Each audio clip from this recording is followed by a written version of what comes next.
Владимир Ильич, я в прошлый раз здесь говорил, мы вошли в Евразийский экономический союз. У нас есть договор, который состоит из 1000 статей, из 1000 листов. Там все расписано. И мы ратифицировали, и Российская Федерация, и Кыргызская Республика, и Казахстан, и Армения, и Белоруссия. И там 4 свободы.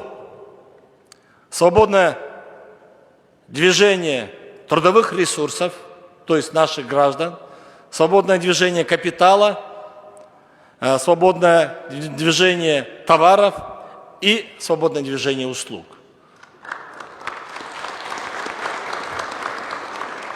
Но мы сегодня, вот я утром прилетел, мы почти что 40 минут стояли через пункт пропуска таможенный. Это непорядок просто. Я еще раз хочу сказать, это непорядок. Там отделили, можно было отделить для граждан Российской Федерации, для граждан Евразийского экономического союза и для третьих стран. Кто не вошел, пускай они стоят в очереди.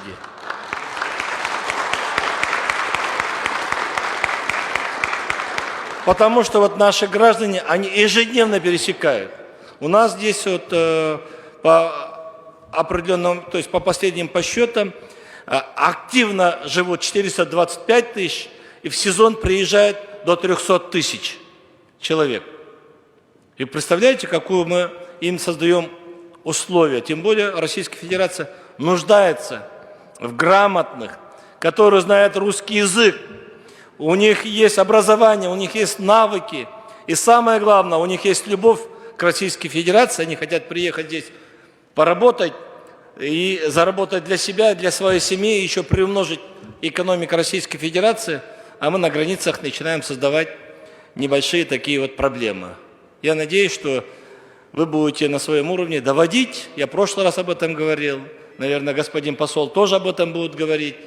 На уровне правительства будут говорить. Но я понимаю, здесь вот определенная система безопасности, но можно немножко отделить, чтобы мы не стояли там с третьими странами. Мы все-таки в Большом Союзе.